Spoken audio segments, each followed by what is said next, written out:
Now on tonight's programme I have two guests with me on the red sofa. I have Benedict Hickson and George Hundu, the chairman and coordinator for the Sheffield AfroFest. They're here to tell us more of this unique festival. A very warm welcome to you both. Thank you. Thank you. First of all, just tell me what the Sheffield AfroFest is about. How did it all develop? Well, Sheffield AfroFest was actually founded 12 months ago by Shelton Sittimer.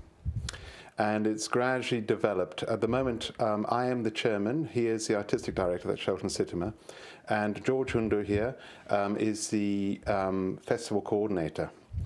It's largely, the intention is to inform, educate and entertain people with the African, all the talent that is there across in Africa, and bring it across here to Sheffield and actually perform it here.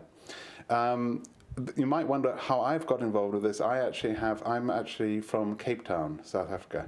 I was actually born there, and there was apartheid then. That was under President Botha, and which I didn't like at all. I remember, for example, going to school when I was 7 years old and passing an elderly African, and I nodded to show respect. They nodded back, and he said to me, "Goeiedag, boss," which means in Afrikaans, "Good day, boss."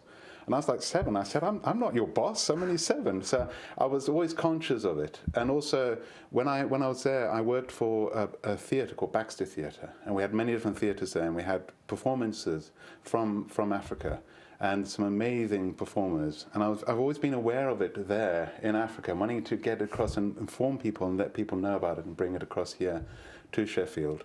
So now we're actually running it. It's on the 22nd to the 25th. We're very lucky in that His Lordship, the Mayor of Sheffield, will actually be opening it from 1 till 2 p.m. on the 22nd of May.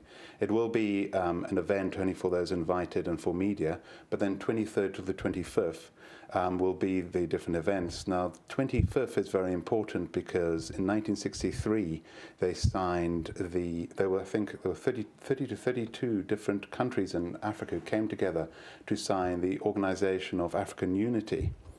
And since then, we have always had that remembrance of that on that day. We've had since then, 2002, I think it was the African Union, but still we always celebrate that day for African unity. So we have had, yeah. So that's fine. So what makes it attract people of Sheffield? Because there is other festivals out there. What is this going to make people of Sheffield go to? Well, I mean, this is a different festival of its kind. I mean, you have other festivals that go on. I think you've got the tram line, which is a different kind of event that goes on. With this festival, what it is where we were planning to have it is Norfolk Park. We planning to get a marquee in that park, and we're planning to have stalls. So now with these stalls, you're going to have people selling their food of different kinds and culture from different countries, not only Africa. We also welcoming Portuguese food, Brazilian food, Mexican food as well. There will be bands of different kinds and types that will be performing on the stage. And it's not only the urban music for the young people. It's also the organic cultural music that involves playing instruments, African instruments. That could be drums, and mbira or something like that, if I should call it that.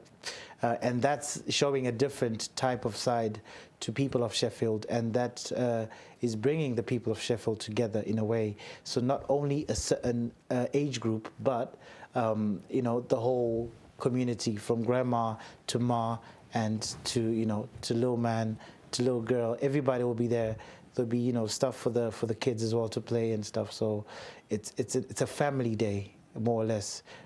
So that should actually attract, I think, instead of focusing on a certain type of age group to come and enjoy themselves. And how does it all get funded? And do you have any sponsorship, or have you had any?